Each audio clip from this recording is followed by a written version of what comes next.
Bueno, Goyo empezó bien porque dijo que él empezó diciendo que iba a dar luces. Y después dijo datos. Ah, bueno, está bien. Luces. Corregiste, ya está muy bien. No, mejor datos que luces. Las luces las espero de ustedes. Bien, yo lo que les voy a presentar es en verdad son 3 encuestas que hemos estado haciendo en la universidad, en el instituto.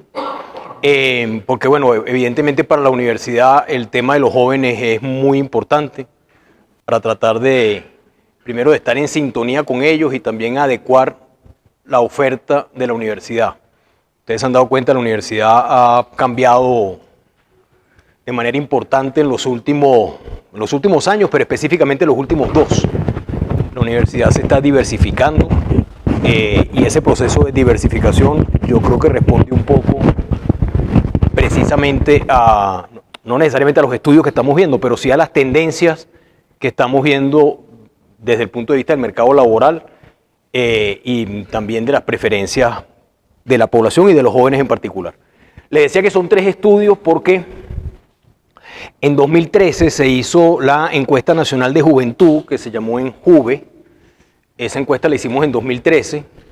Después en 2021 hicimos una actualización de la Enjuve, ¿verdad? Para ver en qué había cambiado. Y entonces lo que hicimos fue que entrevistamos nuevamente a los hogares de ENCOVI de 2019, es decir, de la encuesta de condiciones de vida de la universidad. Entrevistamos nada más a los hogares donde habían jóvenes entre 15 y 30 años. Y después, bueno, hubo un análisis allí, porque evidentemente es muy distinto un joven de 15 de alguien que todavía se dice joven a los 30. Y más recientemente, para un proyecto específico, hicimos una nueva actualización, no completa de ENCOVI, no de Enjuve, de la encuesta de juventud, y son datos del 2022, de hace algo así como mes y medio. Entonces digamos que aquí hay un remix, lo importante es que sí las podemos comparar porque la muestra es la misma, siempre trabajamos con la muestra de ENCOVI. ¿Okay? Entonces bueno, lo primero es tratar de ver cuáles eran como las opiniones que tenían los jóvenes sobre los principales problemas del país. Fíjense que los principales problemas del país que están percibiendo los jóvenes no diferencian en gran medida de los problemas. Bueno, entonces como les decía, los principales problemas que ven los jóvenes no son muy diferentes a los problemas que ve la ciudadanía en general. Los problemas son esencialmente económicos en un 47%. Después problemas vinculados, digamos, de naturaleza social, es decir, los déficits de servicios de educación, de salud, los problemas migratorios, los problemas de desnutrición, como en todos ellos, más o menos un 18%. En tercer lugar, los problemas de naturaleza política, es decir, los malos gobiernos, la corrupción, la violencia, la violación de los derechos humanos, 12.3%. Problemas de infraestructura, servicios públicos, agua, electricidad, transporte, un 11%. Y problemas de inseguridad, 4.5%. Cuando ya no le preguntamos sobre los problemas del país, sino el problema de los jóvenes, entonces digamos que eso cambia un poco o adquiere más bien una especificidad. Ya no se habla de problemas económicos en general, sino más bien el problema del empleo, o sea, acceder al empleo, acceder a buenos empleos, a empleos productivos. En segundo lugar, la educación, pero no la educación como acceso a la educación, sino calidad de la educación. Los jóvenes entienden que hay una oferta educativa o hay la posibilidad de acceder a educación, pero no necesariamente una educación de calidad. En tercer lugar, problemas económicos, pero ya no acceso al empleo, sino ahí sí, fundamentalmente inflación, problemas relacionados con la inflación. Y fíjense que la violencia y la inseguridad, se trata de un segmento joven, sube un poco, sube hasta el 14%, hasta el 14.3%. Cuando nosotros comparamos estos problemas señalados en 2021 con los problemas que veían los jóvenes en el 2013, la diferencia es bastante importante. En el 2013, que es la barra verde oscura, ciertamente también había un problema de empleo, o sea, el empleo siempre ha sido un problema para los jóvenes y más o menos es lógico, porque es la forma de insertarse en la sociedad, Pero aquí lo más importante es cómo aumentan los problemas económicos, el problema de la inflación. En el 2013 los jóvenes decían que tenían problemas económicos, él y su familia, solamente el 2.6%, eso pasa al 18.7%, y el otro cambio importante es la inseguridad. 1 de cada 4 jóvenes señalaba que el principal problema de los jóvenes era la inseguridad, y en este momento es algo así como el 3.6%, no llega al 4%. Entonces, digamos que a la vuelta de 10 años, el problema fundamental es que ya no es la inseguridad y la violencia lo que más le preocupa a los jóvenes. Lo que más le preocupa a los jóvenes es la inserción laboral, que era lo mismo que le preocupaba 10 años atrás, y también los problemas relacionados, digamos, con la economía. O sea, en 2013 estábamos todavía saliendo de lo que fue el boom económico venezolano del 2005 en adelante, y no habíamos pasado este drama económico que vivió el país del 2015 hasta hoy, y específicamente del 16 hasta el 21. ¿Cuáles son los principales temores que tienen los jóvenes? Y eso sí es del 2022. Bueno, el principal temor que tienen es carecer de habilidades para enfrentar los retos laborales, es decir, no estar capacitados para poder enfrentar retos laborales. Y aquí siempre le preguntamos retos laborales no solamente entendidos como obtener un empleo, sino también desarrollar una actividad económica productiva. O sea, está en las dos perspectivas, no solamente la perspectiva de ser empleador, sino también en la posibilidad de desarrollar una actividad económica que les resulte remunerativa y productiva. Esa es su principal preocupación. O sea, no tener esas habilidades, o bien para montar eso, pues un negocio, un emprendimiento, un trabajo por cuenta propia, o un buen empleo, es su principal preocupación. Después es conseguir empleo. Fíjense, aquí la suma siempre da más de 100, porque ahí discriminamos entre qué es lo que más le preocupa, lo segundo que más le preocupa, lo tercero que más le preocupa, entonces los porcentajes van bajando, pero digamos que es la segunda gran preocupación. La primera es carecer de las habilidades para tener empleo, y la segunda es, bueno, incluso conseguir empleo, o sea, que pueden creer que tienen las habilidades, pero que no van a conseguir las oportunidades. En tercer lugar, disponer de conocimientos relevantes, ¿sí? Ahí hay una percepción por parte de los jóvenes de que la educación no les sirve mucho. Ya vamos a ver un poquito más adelante. Está la percepción de que la educación no es pertinente para el mundo en el que están actualmente, ¿sí? Y cuando aquí hablamos de educación, hablamos de todo el proceso educativo. Seguramente, como estamos hablando de jóvenes, están pensando más en la escuela secundaria y seguramente también en la escuela profesional, donde la hubo. Quizás no es tanto en la primaria que aquí estamos hablando. Aquí estamos hablando fundamentalmente o por lo menos los jóvenes están pensando en su formación como educación media o secundaria, y la educación profesional, digamos, en general. Hay un elemento también interesante, y como cuarto preocupación o cuarto temor, es ser discriminado. Esto, digamos que es una de las primeras veces que nos lo conseguimos, y ser discriminado por lo que piensa, por lo que siente o por lo que hace. Esto también tiene que ver todo un tema del boom de las diversidades,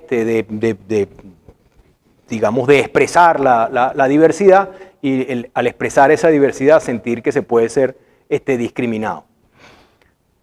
En este ENCOVI que vamos a presentar, y ahí como premisa, el 1 de noviembre, porque el 2 de noviembre, el Día de los Muertos, no deberíamos presentar ENCOVI, el Día de los Santos, sí. Entonces, ahí vamos a empezar a tratar temas de diversidad, o sea, temas de discriminación racial, temas de discriminación por género, etc. Y en la ENCOVI, que ya está planificada, gracias a Dios, para marzo del 2023, para empezar el campo en marzo del 2023, ese módulo va a ser todavía más grande, todavía más importante, porque uno de los donantes, digamos así, lo quiere, bueno, y evidentemente nosotros también. Y fíjense que el quinto temor es tener que irse del país. O sea, eso por supuesto no es visto como temor, no es visto como una desgracia, no es visto como un problema, sino es visto quizás como una oportunidad. Ya vamos a ver un poquito más adelante todo ese tema de percepción de irse o no irse del país. Fíjense que aquí hicimos una pregunta con relación a este tema de irse del país como muy ácida. La pregunta dice tal cual así: si un familiar o amigo cercano que vive en el exterior te ofrece irte de Venezuela, ¿qué harías?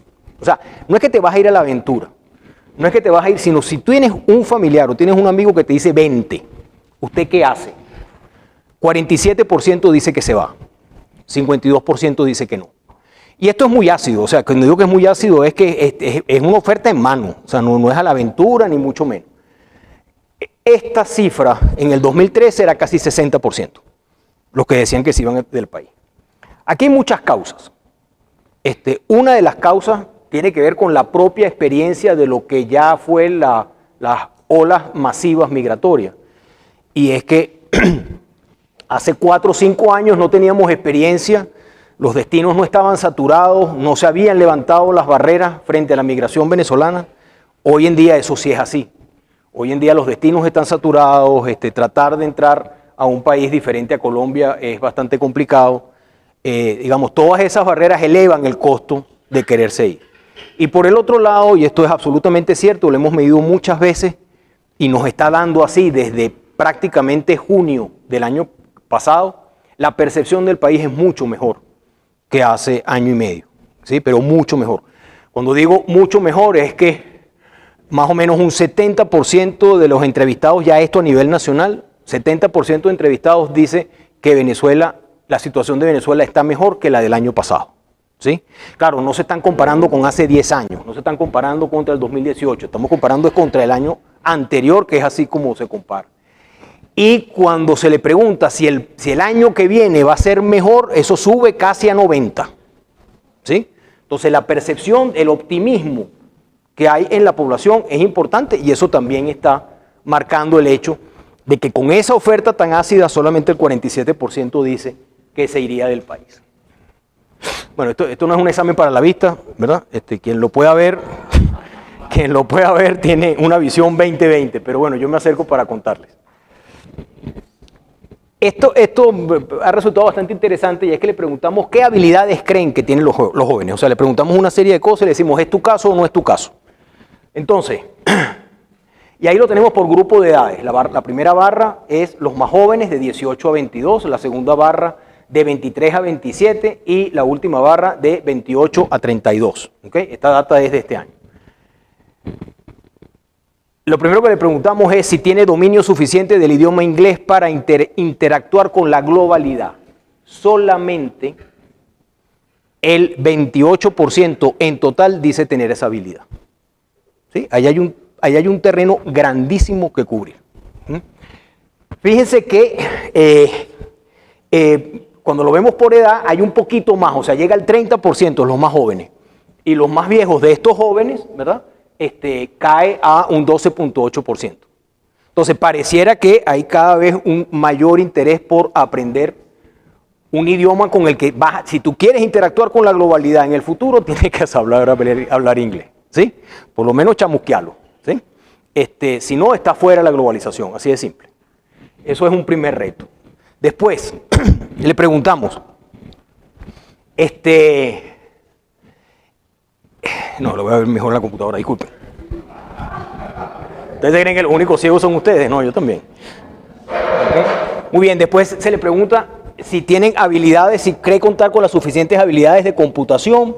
60%, 64% dice que sí. Aquí empieza el autoengaño. ¿Cree tener las suficientes habilidades numéricas? 76% dice que sí, pero 24% dice que no. ¿Entiendes lo que lees? Casi 90% dice que sí. Ahí puede venir un poquito de autoengaño, ¿no? Pues claro, entender Twitter o entender las redes sociales quizás sí, ¿no? Entender algo más complejo quizás no. Escribir sin errores de ortografía, 79% dice que sí. Y esto se rió por la maestra porque dice eso es pura mentira. Facilidad para trabajar con las aplicaciones de los dispositivos móviles, 66% dice que sí. Me pareció demasiado poco, ¿no? Para el tema de las habilidades con aplicaciones. Ya estamos hablando de jóvenes, no estamos hablando de abuelitas de 80 años, ¿sí? Habilidades digitales en general, quizás esa pregunta no se entendió, 91% dice que sí.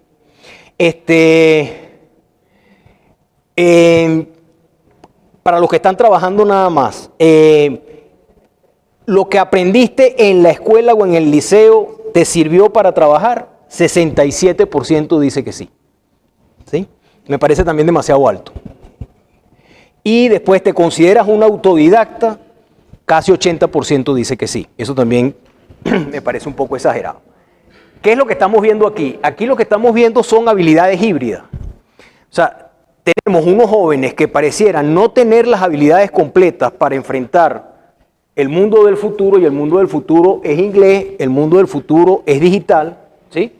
El mundo del futuro es la diversidad del conocimiento, y tenemos jóvenes que no tienen esas habilidades completas, ¿verdad? Especialmente en temas de idiomas es donde estamos peor, pero también en algún tema como de habilidades digitales. Y después hay como un reconocimiento de que la escuela y el liceo acompañan el proceso, pero tampoco es que demasiado, pues no, por lo menos un 30% dice que no. Esto también es interesante. ¿Qué esperan los jóvenes que les pase en el futuro? Tener hijos, 53%. 47% dice que ni de broma. Tener hijos. Trabajar por tu cuenta, 78%. Trabajar para una sola empresa, solo el 19%. Es lógico, ¿no? Vivir fuera del país, 23%. Quedarme en las casas de mis padres, 9%. Dedicarte a lo que hacen tus padres, 12%.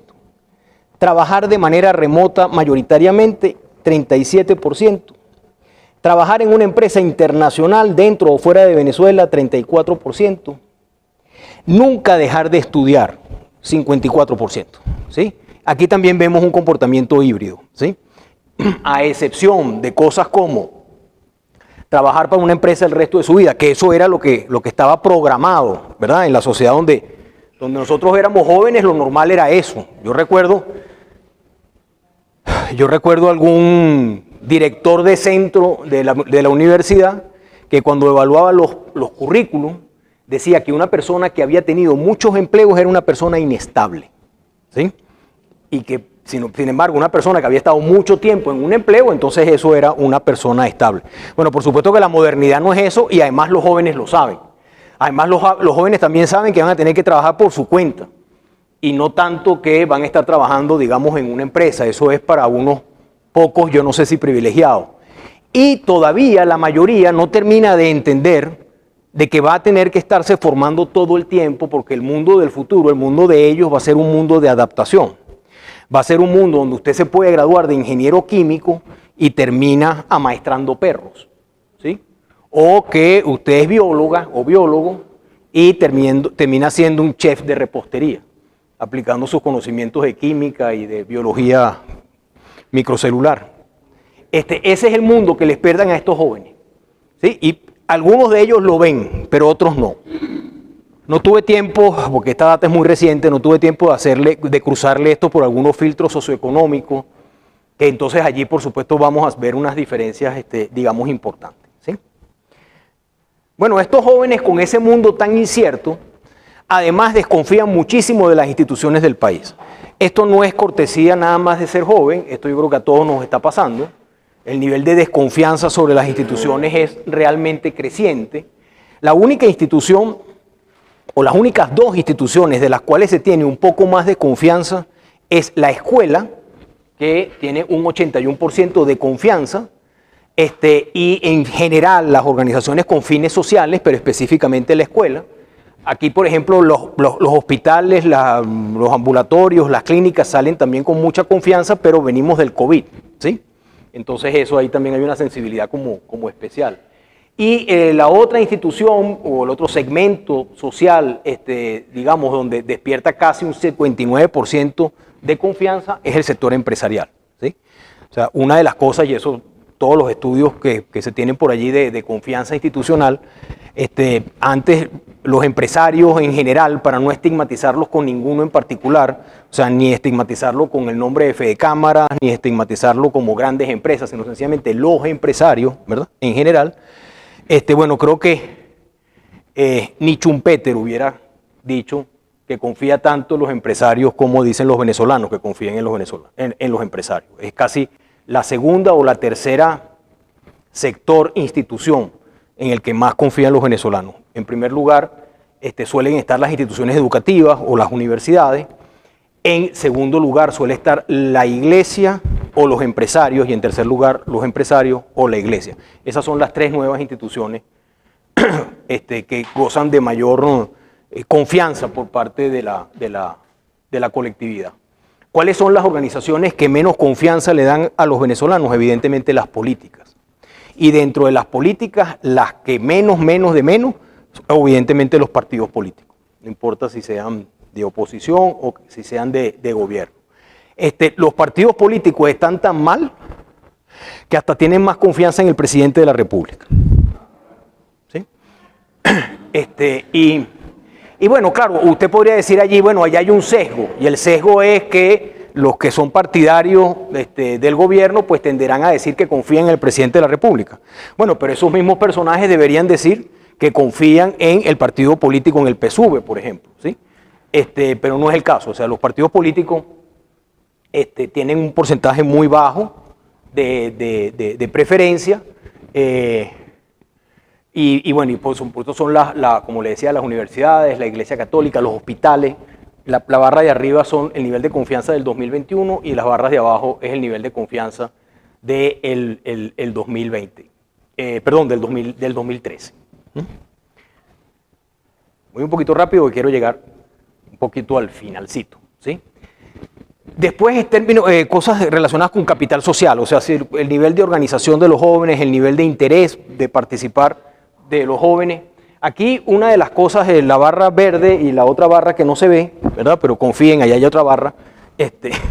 La barra verde oscura lo que indica es si los jóvenes quisieran participar en esas instituciones. Y la verde, que siempre está más abajo, es la que dice si participó o participa actualmente en alguna de esas organizaciones. Digamos que en qué es lo que más les gustaría participar los jóvenes y en lo que más participan los jóvenes, evidentemente en grupos deportivos, ¿ok? Asociaciones deportivas de todo tipo. En segundo lugar, actividades culturales o artísticas, ¿sí? En tercer lugar, actividades religiosas. En cuarto lugar, actividades políticas pero vinculadas a la escuela, o sea, básicamente centros de estudiantes o grupos reivindicativos, pero de los estudiantes. En cuarto lugar, grupos virtuales, esos grupos son nuevos, ¿sí? Pertenecer a grupos virtuales, a comunidades virtuales. En quinto lugar, grupos locales o vecinales. Y después, bueno, tenemos un rosario ahí de peñas deportivas, grupos con causas específicas, que es protección de la fauna, protección ecológica, etcétera, ¿sí? Como le decía, en general, el joven dice que quiere participar más de lo que en verdad participa. Pero claro, aquí también, ustedes saben que la participación tiene un costo y solamente cuando usted está dispuesto a pagar el costo de la participación es que efectivamente participa. Entonces, si a usted le van a una encuesta y le dicen, ¿usted quiere perder 10 kilos? Dice, sí. Ajá, ok, empieza a hacer la dieta. No. Más o menos así es la cosa. Pues usted quiere participar en grupos deportivos, te van a decir que sí, pero efectivamente también hay un problema de oferta. También es posible, y es posible no, con toda seguridad, hay un problema de oferta y entonces, bueno, esto también es un indicativo de que hay una necesidad de propuesta o de oferta organizativa para jóvenes en los ámbitos que son de su interés, pues, ¿no? Que deportivo, cultural o artístico, religioso y de alguna manera también político reivindicativo, pues, ¿no? Y allí hay una oportunidad porque el hecho de que los jóvenes participen en organizaciones es el paso inicial para generar ciudadanos. Los ciudadanos no se generan con discursos, ni dándoles clases de, no sé cómo se llamará ahorita, moral y cívica, o esa cosa, ¿ok? Yo no sé cómo se llamaba, yo no sé cómo, cómo se llame eso, no importa.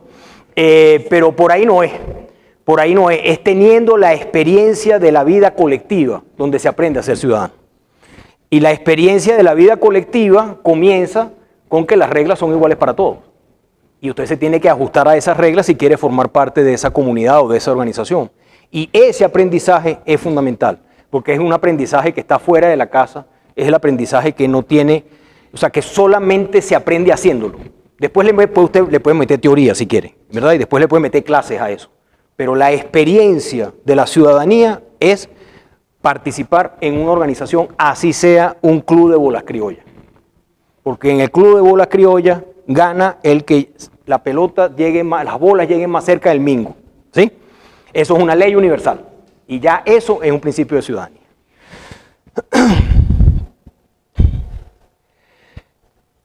Bueno, como la confianza está en baja, la democracia también está en baja, ¿sí? Aquí también hay que entender que esto que vamos a ver, yo por supuesto todas estas láminas se las puedo dar si quieren ver los números en detalle, pero solamente la mitad de los jóvenes dicen que prefieren una democracia a otro tipo de sistema político. ¿Okay? Otro tipo de sistema político normalmente es no democrático, pero solamente el 50% dice que está de acuerdo o que dice que es preferible una democracia a cualquier otro tipo de sistema político. Esto es relativamente bastante grave. Este no es el comportamiento de la mayoría de la población. La mayoría de la población ese porcentaje sube a 70%. Pero cuidado, estos estudios cuando se hacían en los años 80 era 90%. Era 90%, ¿sí? Casi que usted tenía que estar muy bravo porque le fueron a hacer una encuesta en su casa y empezó a responder cosas locas, ¿verdad? Porque está molesto, porque le están quitando su tiempo. Iba a decir que no prefería una democracia. También es cierto que en Venezuela, en América Latina en general, pero en Venezuela en particular, hay una relación muy estrecha entre democracia y lo que podríamos llamar democracia social o democracia económica, ¿sí? En los años 80, alguna vez yo vi algún estudio que se le preguntaba a la gente la democracia es el mejor sistema político, y la gente decía que sí. Ya dicho así mete sesgo, pero bueno, decía que así, un porcentaje altísimo, ¿sí? Y después le preguntaban, bueno, ¿qué es la democracia? Entonces la democracia es que el sueldo me alcance, la democracia es que pueda tener una vivienda digna, la democracia es que yo tenga servicios públicos, la democracia es que mi hija de 30 años consiga novio, la democracia es cualquier vaina, ¿sí? O por lo menos todo aquello que a mí, digamos, me plena de felicidad. Entonces puede haber algo de esto y sobre todo puede haber algo de eso porque además estos jóvenes han sido objeto de una profunda crisis en los últimos 4 o 5 años. Y algunos de estos muchachos eran adolescentes cuando empezó la crisis. Yo casi que más o menos al principio de estar dando clases en la Católica, alguna vez algún muchacho me preguntó, profesor, ¿cómo era Venezuela cuando no tenía crisis? Porque yo desde que tengo uso de razón, Venezuela está en crisis, ¿sí? Claro, porque esos eran unos muchachos que, digamos, empezaron, tenían 10 años, 11 años, etcétera, ya del Viernes Negro para acá, pues, ¿no? Que no sepan lo que es el Viernes Negro, búsquenlo en Wikipedia, ¿sí? El Viernes Negro de Venezuela. Estos también han sido impactados por una profundísima crisis de la cual no hemos tenido referencia, digamos, yo creo que en toda la historia republicana no habíamos tenido referencia de hiperinflación, no habíamos tenido referencia de que 4 millones de venezolanos se fueran en 3 años, no hemos tenido referencia, digamos, de toda la profunda retroceso institucional, represión, violación de derechos humanos, o sea, toda esa gran cantidad de cosas juntas, buena parte de estos jóvenes lo vivieron, o en su adolescencia o en los primeros años de su juventud. Entonces, por eso es más o menos, yo diría que hasta lógico, que solamente el 50% dice que la democracia es el mejor es un sistema político preferible y que un 21%, o sea, el 21% dice que el régimen autoritario puede ser incluso preferible. Un régimen autoritario, 20%, 22%. Y el 27% opina que eso es lo mismo. La democracia o un sistema autoritario, eso es lo mismo, ¿sí? Bien. La desilusión democrática, ¿verdad? Eso de que la democracia y el autoritarismo es lo mismo, lo podemos ver fundamentalmente en que cuando diferenciamos 2021 con 2013, fíjense que el que la democracia sea preferible para los jóvenes del 2013 es 68%. Y, como les decía, para los jóvenes del 2021 es 50%. O sea, en 10 años, la democracia como sistema político preferible perdió casi, 20 puntos de un solo jalón. Pero, otra vez, del 2013 para acá es precisamente los años, digamos, de mayor dificultad. Cuando cruzamos esto con preferencia política, aquí hay una cosa interesante. Los que tienen posición política tienden a preferir más la democracia que los que no tienen preferencia política. O sea, los chavistas, o los que se autodefinen como chavistas, o los que se autodefinen como de oposición, ellos prefieren la democracia en un 60, en un 64%. Pero cuando nos vamos a los que se dicen independientes, dicen que son no alineados, que ellos no les gusta ni el gobierno ni la oposición, pues entonces eso cae a 47%. Entonces, uno podría decir que la no preferencia por la democracia parece que va asociada a la despolitización de las personas, a la pérdida de interés por la política, y entonces es como una suerte de desgano. Eso que la democracia es igual, la dictadura es igual que la democracia, o inclusive el autoritarismo puede ser mejor, es producto de un desencanto, obviamente con la democracia, porque se supone que vivían en democracia, pero además es un desencanto que está basada en la penuria, o sea, en la penuria económica, en la penuria de los servicios, en la penuria de las oportunidades, etc. Le preguntamos a los jóvenes en el 2013 que en una escala del 1 al 10, donde el 1 es extrema izquierda y el 10 es extrema derecha, ¿dónde se sitúa usted? En el 2013, el 15% se decía de extrema izquierda, es decir, dijeron el número 1. El 6%, 2, el 7 por 6, 3, el 7.7, 4. Es decir, el bloque de izquierda era algo así como el 37.7% para los jóvenes del 2013. Es casi 4 de cada 10 jóvenes se consideraba de izquierda. ¿Sí? 2 de cada 10 se decía de centro. ¿Sí? Es decir, el bloque de centro agrupaba más o menos el 27% y de centro-centro el 23%. Y de derecha digamos extrema, 17.6, un poquito más que de extrema izquierda, y el bloque de la derecha era 34.5. Bueno, uno lo que podía decir entonces, ¿verdad?, es que más del 60% de los jóvenes venezolanos en el 2013 eran de centro-izquierda. ¿Sí? 2013. 2022, este año, hace 2 meses fue este campo. Se definen de extrema izquierda, es decir, 11%, perdió 4 puntos. El bloque de izquierda es 17.1, es decir, 20 puntos menos que el joven del 2013. El bloque del centro crece de 27 a 44, el del centro-centro casi el doble, de 23 a 40. Y el de la derecha sube de 34 a 38, pero aquí lo más importante es que el 21% de los jóvenes del 2022 se dicen de extrema derecha. ¿Sí? Pero yo siempre recuerdo que una vez mostrándole una encuesta de este tipo a Teodoro Pekov, como Teodoro Pekov era ministro, y entonces habían unas cosas, y entonces uno de los ministros del gabinete social dijo, no, pero es que eso no es congruente. Y entonces Teodoro se volteó y le dijo, ¿y quién le dijo a usted que la gente es congruente? ¿Sí? ¿Y por qué vengo a ese cuento? Por esto. Imaginemos por un momento que el próximo domingo hubiesen elecciones presidenciales en Venezuela. Esta es la misma encuesta del 2022. Y que Hugo Chávez estuviera vivo. Si tú pudieras votar, ¿votarías por él? 47.3% dice que sí. ¿Sí? No parece que un tipo de extrema derecha o de... Y cuando usted correlaciona eso con las, por supuesto hay más del lado de izquierda que la de derecha, pero para llegar a 47, un bojote. ¿Sí? Entonces, aquí quizás no estamos hablando tanto de derecha, quizás aquí de derecha lo que entendemos como derecha, ¿sí? Quizás lo que hay es un corrimiento del péndulo, producto de la desgracia que ocurrió en Venezuela, de un gobierno que se dice de izquierda, por un lado, ¿verdad? Pero en verdad lo que está haciendo ese movimiento de péndulo de la opinión de los jóvenes es más bien quienes quieren una propuesta extremista. Quieren una propuesta extremista como otras partes del mundo también las persigue.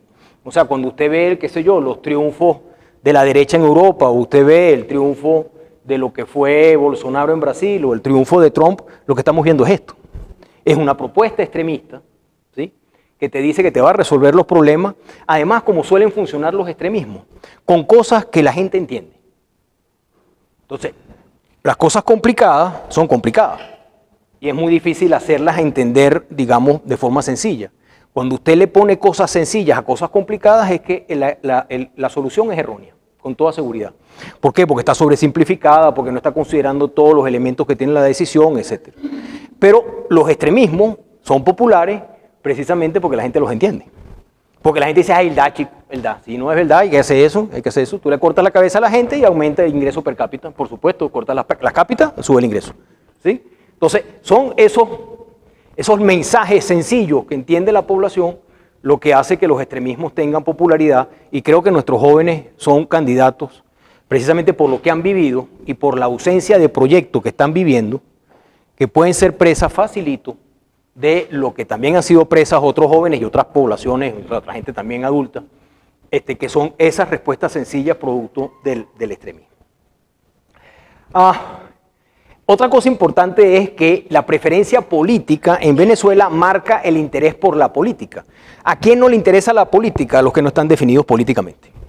O sea, los que se definen como indiferentes, que es la última barra, ¿okay? Los que se definen como indiferentes, son los que en la mayoría de los casos precisamente tampoco tienen poco interés por la política. Ahí lo que se les pregunta es, ¿qué tanto te interesa la política? Mucho la primera barra, algo la segunda barra, poco la tercera barra, nada la segunda barra. Y la parte de arriba, lo que está en blanco, son los indecisos, los que se definen indecisos.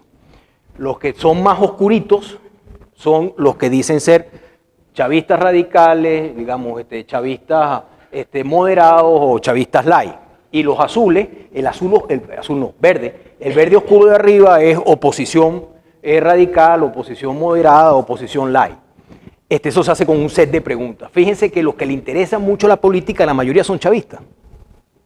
Y a los que y ciertamente a los, digamos, de oposición, la política les interesa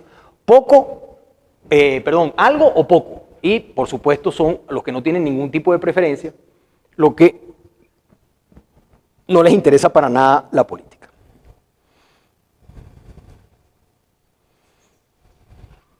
Esto es 2021, disculpen el brinco de una encuesta a otra, pero son comparables porque la población es la misma, es casi un panel lo que hicimos. El desinterés por la política también va asociado, yo creo que a lo que terminó siendo el miedo a lo público. Recuérdense que en todas las largas jornadas de protesta, etcétera, etcétera, los grandes movilizados fueron los jóvenes, pero también fueron los grandes reprimidos. O sea, a los que reprimieron más duramente, por supuesto, fue los jóvenes. Y por lo menos 1 de cada 4 tiene un amigo, ¿verdad? O que lo mataron o que lo metieron preso. 1 de cada 4, eso es una salvajada, ¿sí? Eso es muchísimo. Entonces, la opinión política más importante de los jóvenes es el silencio. Y el silencio se expresa desde el control social, es decir, cuidarse de lo que vas a decir, dependiendo del lugar, etc. En la represión del Estado, es decir, el temor a la represión del Estado, en el caso de muchos de ellos, no solamente no se le preguntaba nada más a ellos por ellos mismos, sino a ellos o a sus amigos, ¿sí? O conocidos incluso. En tercer lugar, el miedo por los otros, que es el miedo porque al otro le pase algo, ¿verdad? Por razones políticas. La autoinhibición política, que es sencillamente no expresarse políticamente, ni siquiera votar, porque eso puede significar problema. Y en menor caso, ¿verdad? Estrictamente la persecución política, es decir, jóvenes que dicen que han sido perseguidos por causas políticas. El final, para que no digan que los cansé. Digamos que los jóvenes están como en una especie de círculo vicioso que arranca con el desinterés.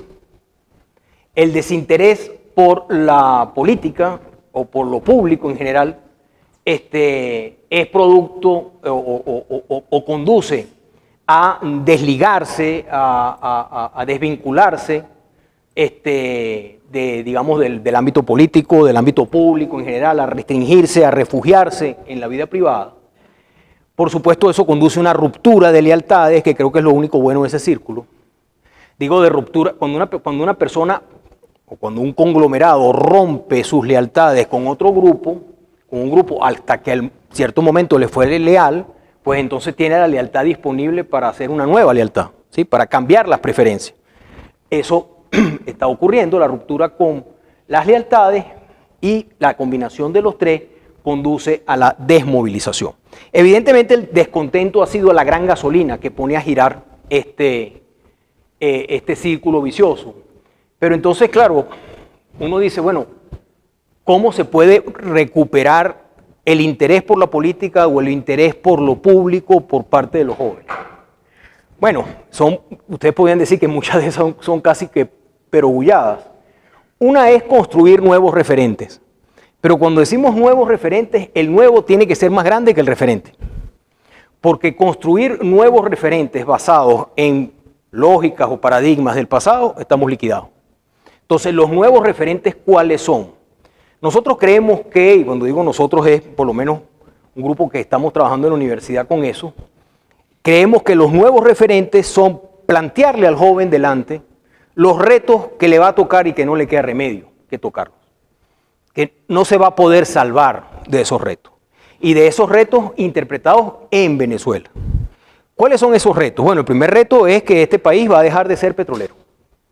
Cuidado si ya no lo dejó ser, porque ustedes saben que este gobierno está avanzado a su época y entonces acabó con el petróleo antes que las nuevas tecnologías lo acaben por él completamente, ¿sí? Pero bueno, independientemente de lo que esté pasando con la industria petrolera nacional, lo que sí es cierto es que en un horizonte temporal de 15, 20 años, la demanda mundial de petróleo puede caer de 100 millones de barriles al día a 20. Ese es el escenario de la Agencia Internacional de Energía. El escenario de la OPEP, que por supuesto es el escenario pesimista para los países petroleros. El escenario de la OPEP es que en 15 años la demanda mundial de petróleo va a crecer de 100 millones de barriles a 108. ¿Sí? Así, ese es el optimista. Entonces, un país que produce un petróleo malo, o sea, malo desde el punto de vista ecológico, no solamente desde el punto de vista productivo, no solamente desde el punto de vista de la refinación, que tiene de las emisiones de CO2 más grandes, que es el que más impuestos ambientales va a pagar, y que además tiene una debilidad institucional de que tú tienes que ser casi que hermano curruña del presidente de la República para meter un centavo, ¿verdad?, en cosas petroleras, o tener la garantía, como hacían las transnacionales antes de la nacionalización, y es que el Estado signatario, en este caso los Estados Unidos, es el que va a velar por tus intereses si ese gobierno no cumple con los intereses, que es un poco lo que está pasando con el intento de reactivar la economía o reactivar el sector petrolero. Es decir, plantearle al joven la realidad de que este país va a dejar de ser, pero radicalmente distinto a lo que fue el país de sus padres. El país de sus padres es un país petrolero, un país de 60.000, de 70.000 millones de dólares con el trabajo de 80.000 personas. Eso se acabó. Y si no, se está acabando aceleradamente. Ese es el primer reto. Y plantearlo así, descarnadamente, y decirle, y te va a tocar a ti. ¿Por qué? Porque tú vas a vivir más de 15 años, ¿verdad? Unos viejos como uno, no estoy muy seguro, pero por lo menos a los jóvenes sí. El segundo gran reto, reto que se tiene que construir como un nuevo referente para los jóvenes, que sean las nuevas respuestas, tiene que ver con la revolución digital, lo que algunos han llamado la cuarta revolución industrial, ¿sí? Y la cuarta revolución industrial, ¿qué significa? Y esto es muy importante para la escuela. El 80% de los empleos actuales van a estar en desuso en los próximos 15 años. Por lo tanto, la escuela, ¿qué tiene que enseñar? Capacidad adaptativa. Eso es lo que tiene que enseñar la escuela. Capacidad adaptativa. Dentro de la capacidad adaptativa, ¿forma parte del conocimiento? Por supuesto. Pero la capacidad adaptativa, la más importante, bueno, yo no les voy a enseñar a ustedes cómo se hacen esas cosas, ustedes lo saben mejor que yo. La principal capacidad adaptativa es aprender a aprender. Esa es la principal. O sea, que nuestros jóvenes aprendan a aprender. Porque de eso se les va la vida. Se les va la vida en la capacidad adaptativa producto de la cuarta revolución industrial o la revolución digital, como prefieran decirlo. Y el tercer reto, que además es muy de jóvenes, es el cambio climático. Es el cambio climático. Y cuando usted comienza a ver los escenarios climáticos de Venezuela, Venezuela es de los países más privilegiados porque es probablemente el que menos le va a afectar el cambio climático por la naturaleza de nuestra ubicación geográfica, etcétera. Pero hay algunos estudios o algunos escenarios, los más pesimistas por supuesto, que dicen que bueno, en los próximos 100 años la Guaira desaparece, producto del aumento. 100 años dice, eso es bastante, pero hermano, que se va a desaparecer la Guaira, completa. ¿Sí? O sea que las olas del mar van a reventar en el Ávila, ¿sí? Producto del calentamiento global. Y como eso, hay cosas así más recientes, como por ejemplo que en el llano no se va a poder vivir. Que el promedio de temperatura en algunos llanos es algo así como de 40, 45 grados en promedio en el año. Entonces, eso hay que ponerlo también de bulto porque eso es el futuro de los jóvenes, ese es el país que a ellos les va a quedar. Y esas tienen que ser las respuestas que pueden movilizar a los jóvenes. Hay que crear nuevos espacios de confianza y como les decía, los nuevos espacios de confianza se crean no con discursos, sino con opciones de organización a los jóvenes. Y estos tres retos son ideales para que los jóvenes se organicen. Los jóvenes del mundo se organizan en torno a esos tres. ¿Por qué los nuestros no? ¿Sí? Bueno, por supuesto, como les decía, entrar en la dinámica juvenil. La dinámica juvenil es el futuro. O sea, todo lo que sea tratar de producir visiones del futuro. Visiones que les permita a los jóvenes abrir los ojos. Estos estudios están siendo acompañados, por ejemplo, de la percepción que tienen los venezolanos sobre estas transformaciones globales. Cuando le preguntamos a los venezolanos, ¿cuándo cree usted que el petróleo podrá ser sustituido? ¿Dentro de 5 años, 10, 15, 20? Nunca. 45% dice que nunca se va a sustituir el petróleo. 45%. Y otro 20%, y con eso llegamos al 60 y pico, dice que dentro de más de 20 años, o sea, cuando yo me muera, es que se va a acabar eso. Entonces, la necesidad de poner eso delante a los jóvenes, de ponerle ese reto a los jóvenes delante no es poca cosa. Porque usted lo está viendo y usted puede decir, sí, es verdad, sí, eso como que es verdad, pero la gente no lo sabe que eso es verdad. Cuando le preguntamos a los jóvenes qué probabilidad, o sea, qué tan probable usted cree que producto de la revolución digital el jefe de su hogar se quede sin empleo, menos del 20%. Menos del 20% dice que su jefe de hogar va a tener que cambiar de empleo producto de la revolución digital. El único tema donde hay un poquito más de sintonía es el cambio climático, porque es casi imposible no darse cuenta de eso, cantidad de cumbres internacionales, noticias permanentes de si hay compromisos para la reducción de las emisiones de CO2 o si no las hay, está demasiado presente. Pero los otros dos no hay la menor idea. Bueno, por supuesto hay que tratar de recuperar la representatividad. La única posibilidad de politizar o repolitizar al país, y cuando decimos repolitizar al país no es porque a nosotros nos guste mucho la política, sino porque si el país no se repolitiza, no tiene forma de crear un proyecto para enfrentar esos retos. Imagínense ustedes un momentico, imagínense ustedes la Venezuela que se construyó con el petróleo, el primer tercio del siglo XX. Imagínense que eso no hubiera ocurrido con un proyecto político, sino que eso hubiera ocurrido como mejor se hubiera adaptado cada grupo de la sociedad, que es lo que está pasando ahorita. O sea, Venezuela montó un proyecto político casi consensual de qué hacer con el petróleo y cómo convertirlo en eso, en el instrumento de modernidad. Ahí estaba de acuerdo, desde Ular Pietri hasta Salvador de la Plaza, pasando por Rómulo Betancourt y Pérez Alfonso. ¿Sí? O sea, todo el espectro político usted lo tenía. Si eso no hubiera existido, ¿cómo hubiera sido el aprovechamiento de la renta petrolera en Venezuela? Bueno, eso sencillamente hubieran sido los grupos más capaces, con más atributos de poder, los que se hubieran apropiado de eso y de esa ventaja. Fue un proyecto político el que democratizó eso.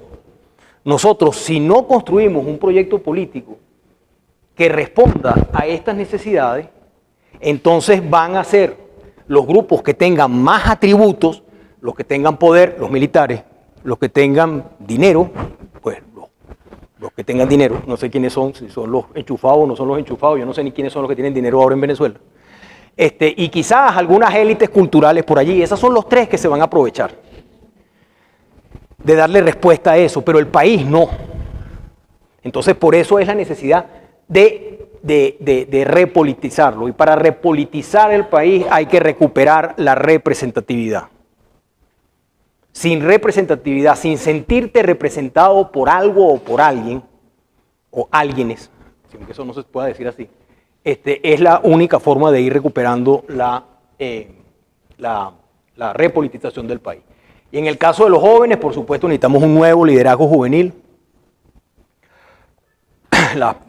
Después de la desgracia política que vivimos, las 2 o 3 veces que me he reunido con alguien de eso, porque además le saco el cuerpo, no quiero saber, yo decía, la oposición venezolana ha logrado que a mí me interesa la política desde que tengo 13 años. Y en este momento no me interesa absolutamente nada. Por lo menos esa política, digamos, de la que estuvimos viviendo en los últimos 10 o los últimos 20, etc. Y las últimas veces que he hablado con algunos de ellos, le digo, mire, hasta que usted no le pida perdón al país, yo creo que no podemos empezar otra vez. Usted tiene que pedirle perdón al país para que el país le medio tenga alguna posibilidad de que le crea. ¿Sí? Pero mientras usted siga diciendo que usted no hizo nada malo, que usted lo hizo todo chéverísimo, ¿verdad? Que eso fuera una especie como los astros o la mala suerte, o el mal de ojo, el que echó la cosa para atrás. Y después, bueno, por supuesto, diversificar los intereses por lo público. Hay nuevos temas, o sea, el tema de la diversidad, el tema de la inclusión, el tema de los derechos. Eso hay que meterlo en la agenda. Y bueno, por supuesto, repolitizar también, no solamente para construir un nuevo proyecto que dé respuesta a los nuevos retos, sino también convertir lo que tenemos delante. La neoverdad, que son las cosas que dice Trump, que son las cosas que dice Bolsonaro, ¿verdad? Y, por supuesto, combatir la neoverdad supone superar el populismo extremista, que es lo que probablemente tenemos delante si no hacemos algo para recuperar la representatividad y la politización de los jóvenes.